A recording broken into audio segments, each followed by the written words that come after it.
Dear students, today we will discuss new units of physics, dual nature of radiation and photoelectric effect. सबसे पहला जो topic है प्यारे बच्चों, वो होता है हमारा डुअल नेचर। डुअल नेचर क्या होती है? रेडिएशन की। बच्चों, रेडिएशन के अंदर दो चीजें पाई जाती हैं। सबसे पहले वो दो तरीके से बिहेव करेगा। आपका किस तरीके से बिहेव करेगा? वो पार्टिकल की तरह भी बिहेव करता है और वेव की तरह भी। इसी को हम कहते हैं डुअल नेचर ऑफ रेडिएशन। जैसे कि लिखा हुआ है कि dual nature of radiation means that radiation has both particle and wave nature. यानी रेडिएशन के अंदर पार्टिकल नेचर भी होती है और वेव नेचर भी होती है। सम फिनोमिना, कुछ ऐसे फिनोमिना है बच्चों जिसमें जैसे कि प्लांक की हाइपोथेसिस है, क्वांटम है, ये सारे दिखाते हैं कि जो आपकी रेडिएशन है वो इस तरीके से बिहेव करता है जैसे कि मान लीजिए वो पार्टिकल। इसलिए हम कह सकते हैं कि radiation has both particle and wave nature. This is called the dual nature of radiation. होती है डुअल नेचर। डुअल नेचर का मतलब रेडिएशन जो है पार्टिकल की तरह भी बिहेव करेगा बच्चों, और वो वेव की तरह भी बिहेव करता है। इसी को हम कहते हैं dual nature of radiation. Next topic जो आता है हमारा, वो आता है फोटो इलेक्ट्रिक इफेक्ट। अब ये फोटो इलेक्ट्रिक इफेक्ट क्या है? फोटो इलेक्ट्रिक इफेक्ट ये है कि जब भी हम हाई फ्रीक्वेंसी की लाइट जो है किसी मेटल के सरफेस पे डालेंगे तो वहां से इलेक्ट्रॉन इमिटिंग होने लगेंगे, निकलने लगेंगे। इसी को हम कहेंगे क्या? Photo electric effect. देखिए क्या लिखा गया है, when light of high frequency is incident. Incident means डाली जाना, किसी सरफेस पर डालते हैं जब हम, of a metal, free electrons start emitting. Free electron जो मेटल के अंदर है वे निकलना प्रारंभ कर देते हैं बच्चों सरफेस से मेटल की। This phenomena is known as photoelectric effect. इसी को हम फोटो इलेक्ट्रिक इफेक्ट बोलते हैं। The electrons emitting from the metal surface are called photoelectrons। यानी जो सरफेस से इलेक्ट्रॉन निकलेंगे उन्हें हम फोटो इलेक्ट्रॉन कहेंगे, और जो उसकी वजह से इलेक्ट्रॉन्स की वजह से करंट फ्लो होगी उस सर्किट के अंदर, उसी को हम क्या कहेंगे? फोटो इलेक्ट्रिक करंट बोलेंगे। क्या बोलेंगे प्यारे बच्चों? Photo electric current. और हाल्वेस ने एक एक्सपेरिमेंट किया इस कंसेप्ट को समझने के लिए। किसको? फोटो इलेक्ट्रिक इफेक्ट के लिए।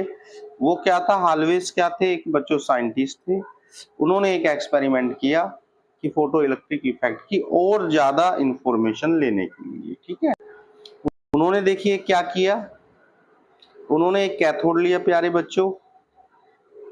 ये एक फिगर ड्रॉ किया गया है। यहाँ पर कैथोड है, ये हमारा एनोड है, और जैसे ही आपने हाई फ्रीक्वेंसी का लाइट किस पे डाला गया? हाई फ्रीक्वेंसी का कैथोड पे डाला गया, तो क्या हुआ? वहां से इलेक्ट्रॉन निकलने स्टार्ट हो गए। जैसे कि मैं दिखा रहा हूं आपको, ये फिगर तो ड्रॉ हो गया, ये कैथोड हो गया, ये एनोड हो गया, यहाँ से एक बैटरी है, एक गैल्वेनोमीटर है, एक की है, और करंट फ्लो होने लगा।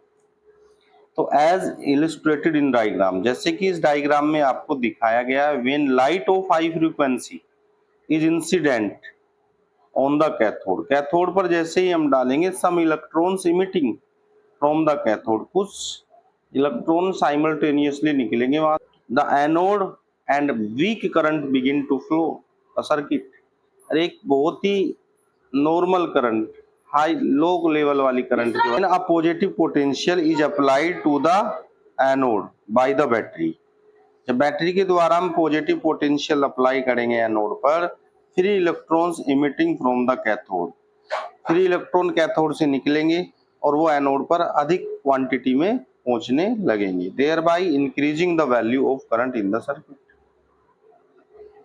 इसका मतलब वहां से आपकी जो सर्किट में करंट है उसका फ्लो बढ़ जाएगा। और maximum potential applied to the anode plate at which all the free electrons emitting from the cathode plates reach the anode plate. फिर अधिक मात्रा में जो फ्री इलेक्ट्रॉन है, यानी वो मैक्सिमम पोटेंशियल अगर आप एनोड को दे दें, जिससे कि जितने भी फ्री इलेक्ट्रॉन्स है सभी के सब कैथोड से निकलने वाले किस पर पहुंच जाएं बच्चों, एनोड पर रीच कर जाएं, तो in the maximum current flowing in the circuit, इसे कहेंगे सैचुरेशन करंट। क्या कहेंगे? Saturation current.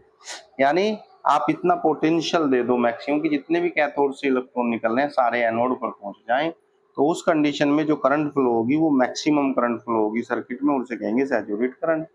और कन्वर्सली अगर आप क्या करिए, नेगेटिव पोटेंशियल अप्लाई कर दो उसके एनोड पर, यानी पहले एनोड को पॉजिटिव दे रहे थे, अब नेगेटिव देने लगो, तो जो इलेक्ट्रॉन्स है वो क्या करेंगे, रिपल करेंगे, और जो सर्किट है उसमें उसकी वैल्यू क्या हो जाएगी, डिक्रीज हो जाएगी।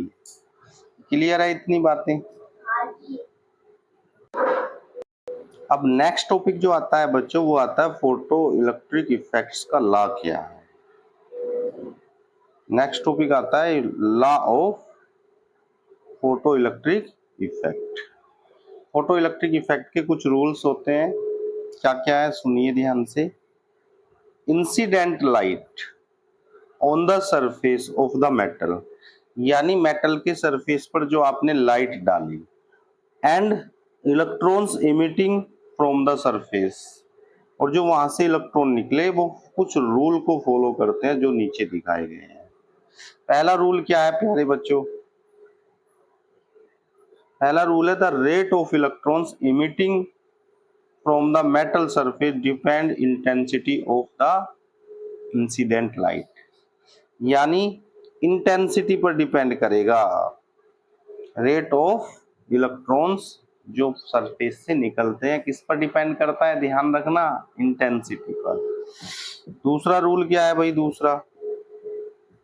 दूसरा रूल है कि there is no time lag, यानी कोई भी टाइम लैग नहीं होता between photons incident on the metal surface and electron emitted from the metal surface.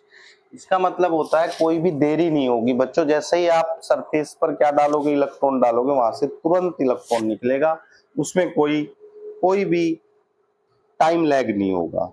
सही है ना? और तीसरा जो काइनेटिक एनर्जी होती है इलेक्ट्रॉन्स की जो मेटल के सरफेस से निकलते हैं, वो डिपेंड करती है किस पर? फ्रीक्वेंसी पर। किस पर डिपेंड करेगी बच्चों? Kinetic energy from the metal surface depend on frequency. Frequency पर डिपेंड करती है, किस पर डिपेंड नहीं करेगी? इंटेंसिटी पर डिपेंड नहीं करती। क्लियर? अब चौथा रूल क्या होता है? The minimum energy of incident photons on a metal surface that can cause an electron be emitted is called work function। यानी वो मिनिमम एनर्जी जो सरफेस से इलेक्ट्रॉन्स को बाहर निकाल सके, इमिट कर सके, उसी को हम क्या कहेंगे? Work function. और इसे डिनोट करते हैं बच्चों W से। किससे डिनोट करेंगे भाई? Work function is denoted by W, और W equal H mu zero, W की वैल्यू एच न्यू जीरो, और न्यू जीरो की वैल्यू क्या होती है? C upon lambda zero. तो जब यहाँ न्यू जीरो की वैल्यू यहाँ से उठाएंगे बच्चों और न्यू जीरो की वैल्यू रख देंगे किसमें? इक्वेशन में, तो आपकी जो फाइनल एक और फार्मूला बनेगा वो फार्मूला होगा h c upon lambda zero. यहाँ न्यू जीरो क्या है? Threshold frequency, lambda zero threshold wavelength, h Planck constant, c जो है स्पीड ऑफ लाइट। क्लियर? अब ये थ्रेशोल्ड फ्रीक्वेंसी क्या होती है, थ्रेशोल्ड वेवलेंथ क्या होती है, उसके बारे में डिस्कस करेंगे। Threshold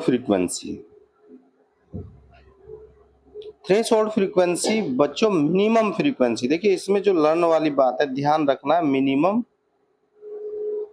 frequency. Threshold frequency minimum frequency light की होती है जो मेटल पर डालते हैं, जिसके कारण इलेक्ट्रॉन निकलते हैं, उसी को हम क्या कहते हैं? उसी को कहते हैं हम थ्रेशोल्ड फ्रीक्वेंसी, और इसे न्यू जीरो से दिखाते हैं। Threshold wavelength the maximum wavelength, ध्यान रखना, थ्रेशोल्ड फ्रीक्वेंसी की बात करेगा तो मिनिमम मिनिमम फ्रीक्वेंसी, और जब वेवलेंथ की बात करेगा तो मैक्सिमम में जो वहां से इलेक्ट्रॉन को बाहर निकाल सके उसी को हम क्या कहेंगे, थ्रेशोल्ड फ्रीक्वेंसी से डिनोट करते हैं। किससे बच्चों, लैम्डा 0 से।